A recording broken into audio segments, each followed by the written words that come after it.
Hey everyone, welcome back to this next segment of the AWS 2023 End User Computing Innovation Day.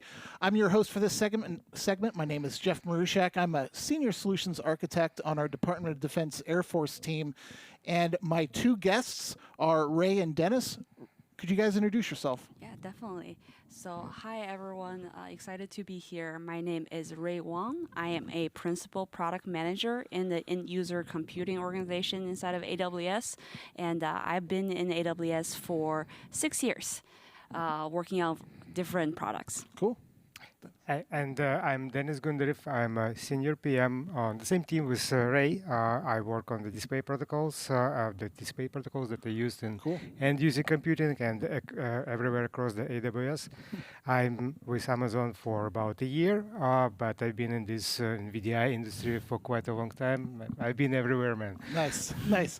So today's all about end user computing, but this segment is specifically about I think what I see here is unified communications, those teleconferencing apps that we all have been using over the last couple of years, especially during the pandemic, during lockdown, but we're talking Zoom, WebEx, Chime, et cetera, et cetera. We've all been using those.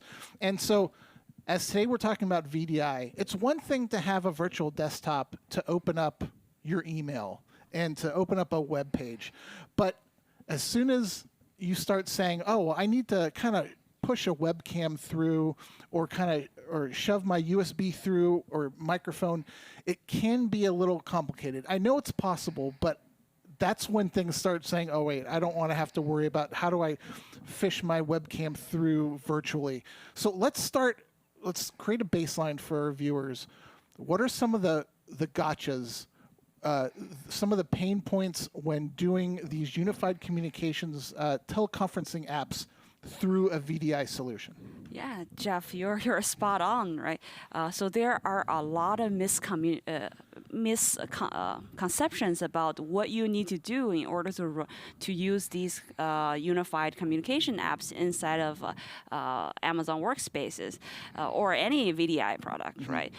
20 years ago, yes, it used to be a hassle to do it, and you need to have a specialized version of those applications, do all kinds of configurations. So we're here to talk to you today about there are certain optimizations you can do, but a lot of things also just work out of the box. So yeah, we're here to provide that update. Yeah, even back when not even talking about VDI, but like server virtualization, if you needed to pass USB through to a VM, there was a special driver you had to download, and was that compatible with your application, with your OS? It's kind of a pain, but it sounds like we have a lot of good options now. Yes, definitely. So so what are some of those? Latency comes up as one thing that could be a problem. What are some typical problems that that an IT administrator has to make sure they have taken care of for these apps in VDI?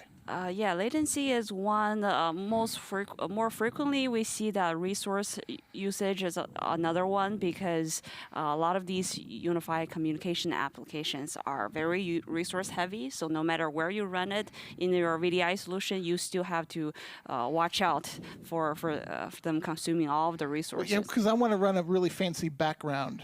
And so that's going to take up some memory. Exactly. And maybe if it's animated, now we're kind of spoiled. We have a really nice background here. So no, I can see where that's taking up more memory. All right. So yeah, but to add what Ray said, there is really a lot of misconceptions. People think of the VDI environments as they were like 20 years ago, back in the time when it was like specialized protocol that was designed for the networks with like small bandwidth, and it was always TCP. Everything was slowed down.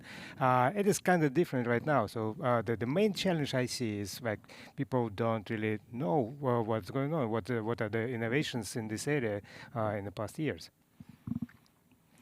So what options do we have that AWS is offering to kind of combat some of these misconceptions and things to look out for? Yeah.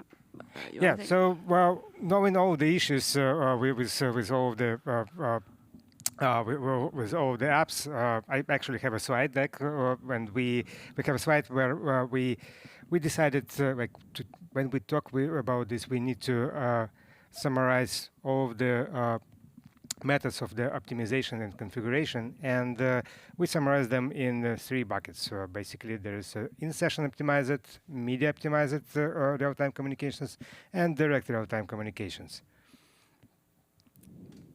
Gotcha. So what is direct RTC?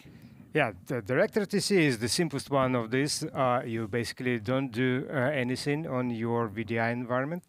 You just use your desk phone. And it sounds like, for some people, it may think, oh, you just you remove it from your VDI, then why are you talking about the virtual meetings?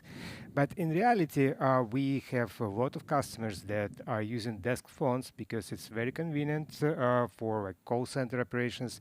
They have a lot of integration with different software on the client side. They have integration, and most of the communications, unified communications applications, they have special integration with SIP gateways, PSTN gateways, and you can even use features like dial-in to the meeting. You probably used it many times when you need to pick up your kids from the school, but you still need to join the meeting. You actually join the call from the phone, and that's the way of using it. And it obviously works with VDI environments because the call is going directly.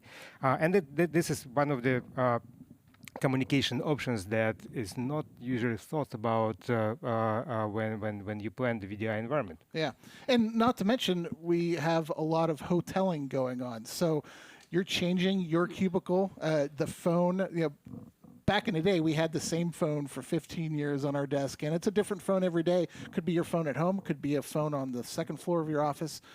So soft phones are a big thing. And I see the SIP gateways, those aren't... The SIP engineers know what that means. It's not. It's session initiation protocol. Yeah. So it's not just plugging in. Some of those soft phones look like you just plug Ethernet in and it works, but there's a lot more of configuration beyond that. So, okay. So then, what is in-session optimized RTC? So the in-session optimized RTC, real-time communication, is it's default mode of operation when your application, unified communication apps, be it Teams or Zoom or WebEx or any other application, works in the virtual workspace, and you have your application with all of the functionality running inside the workspace, and the microphone and webcam getting redirected as a device from the remote machine or from the client machine. You get those devices, you get your input, and you have the video feedback, the webcam feed from your peers that you're calling in, going to the virtual machine where it is encoded with optimized protocols, and send back. And really, I want to emphasize that important thing with in-session RTC is that you as the admin, you don't have to do anything. And it's compatible with all the apps, right? No special optimization required. Any app that you install inside your workspaces or your VDI environment, that should just work out of the box. So it's super convenient.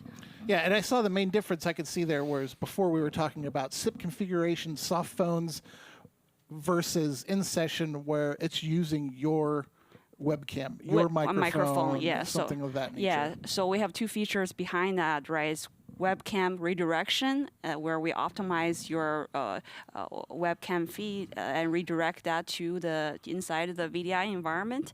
And it's not just using direct USB. We do more optimization on top. Also, the microphone, of course, audio in and out are optimized. Yeah. Okay, so that's exciting. So we talked about in-session. What's media optimized RTC? Yeah, before we switch to media optimized RTC, I just want to highlight one important thing that usually people forget, that in case of workspaces specifically, the in-session optimized RTC is very cost effective because your traffic is routed through the virtual workspace, and all traffic for virtual workspace is Oh, yeah. included in the price of the workspace. So Because, you well, don't let's pay. go back to that soft phone. So I said there is an Ethernet cable plugged into that soft phone. So your voice is going through the local switch and everything, whereas, as you're saying, in session, wherever that virtual desktop is, that's where the USB data is going there and being transferred from there. And then the voice data and the video data Yes. is coming from the workspace, and it's going through the AWS network to the peer, and you don't pay for the traffic. Yeah. Okay. No, that makes sense. Yeah. Okay. So media optimized RTC. Yeah, the media optimized RTC is a mode of communication where the application vendor have a specific integration with the protocol. And in our case, we use the WSP, our protocol that is based on the DCV technology. And we have the special SDK that is used by the vendors to integrate with workspaces. And those vendors, they write the plugin that is installed on the client side, and they modify their main application to work with this client. And our protocol provides the path for the channel for the communication or multiple channels. And when you using the UC app, be it Teams or anything like that, in the remote machine, you start the call. You start the video call. So what's going on in this case? Instead of initiating the call from this application running on the remote machine, the command to initiate the call is sent to the client through the virtual channel to the plugin, and plugin on the client side initiate the call. So the video and audio processing is happening on the client. Depending on the configuration, and we will talk about this later, the traffic could go either directly or could be routed through workspace. And there are many reasons why you do that or that. But the point here that all the video processing is happening on the client, and the video processing is the most resource-intensive operation. Mm-hmm. Audio is not really resource-intensive operation, but it's sensitive to the additional delays and to the Latency. Yeah. Yeah, and Because you want it to be synced up. yeah, echo cancellation, using the functionality of your headset, like the buttons on your headset, like the mute button, unmute button, the button that people can't find all the time. Oh yeah, yeah. So everything on your headset, you can use it. So you with media optimized RTC, you can use functions like that. And this also saves some resources on the remote machine because, again, we offloaded video processing to the client. Gotcha. So it sounds like we have a bunch of different options for the IT environment who is setting up what they want to offer their workers for VDI. And obviously the unified communications options are there. And everyone uses different ones, and some of us, like us, we have to use all of them, especially me when I talk to customers. So it's important to be able to have all of these different options available to you to use the best one in the right scenario. Exactly. There are pros and cons to each, right? But you can consider in session as the fallback method because all the apps work and everything just goes through the inside of the workspace's session. Okay. But like Dennis mentioned, right, for media optimized RTC, there are lots of benefits and it does the offloading of processing, but there are also cons, which we can talk a little bit about. Yeah, is there an easy way to know which one I should use? Yeah, so depending, that's a great question, right? Depending on what app you have. Okay. So right now for Amazon Workspaces, we have media optimized RTC support for two popular UC apps. One is Zoom. So if you use Zoom with your Windows client, Sure. you get by default media optimized RTC. So it's not using in session. Although Is there anything you have to set up for that to happen, or is it? You made it sound like it's just kind of there. It's supported. Yeah, so the most of the work is done by the vendor, Okay. in this case Zoom and Workspaces. So together we work on together to provide the support. Yeah. Same with WebEx. So WebEx we recently supported both Windows and Mac clients. So you can get this media optimized RTC with WebEx if you use our Workspaces. Yeah. And you just have to download the latest WebEx software. Gotcha. Yeah, you need to go to the vendor website to either Zoom VDI downloads or WebEx VDI downloads and download their application that is designed for the VDI. It's universal. It supports multiple protocols. It supports multiple providers, including workspaces, and you install it on the remote machine on the workspace, and you install the client, the plugin on the client side. And what is really interesting here, like usually the media optimized RTC is good for like for the office locations where on the managed devices, because the big problem with the optimized RTC that many people don't really think about is that you have to manage this plugin on the client side. So you have a native client for the workspaces, which is simple. You install it and it has the auto updates. It's easy to manage. There's nothing to manage. But then you need to add the plugin from the RTC vendor. Yep. And you need to manage that, and you need to you need to verify that the versions are compatible, like between the host and the client. And they will be updated, and so you'll have to update those going forward and So keep track of that. One of the great examples of how this problem can be solved is done by WebEx. WebEx is actually updating the client dynamically. When you connect from some unmanaged device, your client will be updated to match the server version. That's like amazing functionality that they have. I've been to this industry long, but I never seen this specific small minor feature. It seems like a minor, but it saves a lot. Makes such a big difference. Yes. Yeah. Well, I liked hearing from you guys about the different options, but it's also nice that you don't have to go in and make that, like, just being aware of the different options and how the vendor app works with the AWS End User Compute services. It's just nice to see how they all work together. Yeah, and one other thing, important thing is that we are still actively working with other vendors, popular UC application vendors, to add this media optimized RTC. But if you are watching and you know that your end users need a certain UC apps that's not listed here, we'll be very happy to work together with you to make sure that we have this integration ready for your specific app.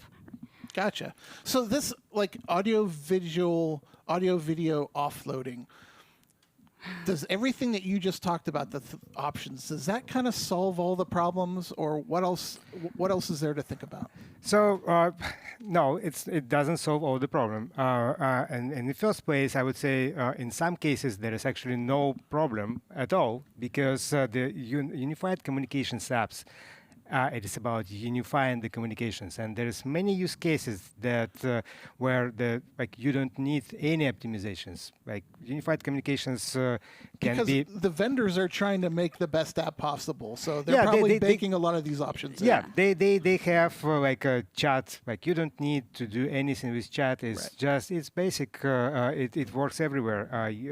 There is no need for optimization for file. As you can see, we have a slide.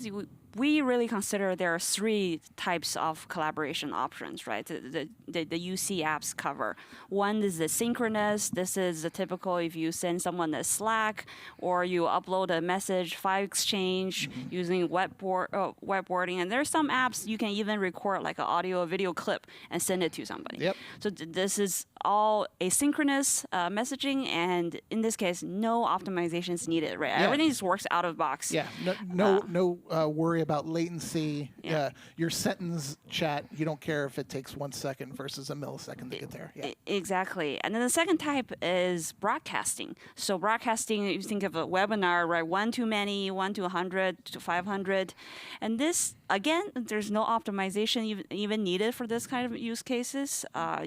It just works. It's just like, watching a YouTube video, like Right. a lot of people can watch it. That's fine. So yeah, while it is video, and you probably want it to be high quality video, it's not two-way, and there's probably not real-time Q&A. So if it is a second or two behind what's happening live, you might even want that so you can do some bleeps if needed. But it's not the end of the world if that latency is there. Yeah, and like the latency is action and reaction. When you just watch the video, it can be delayed for like 1 second. It can be delayed. In our case, it's not delayed for 1 second. Let's be honest.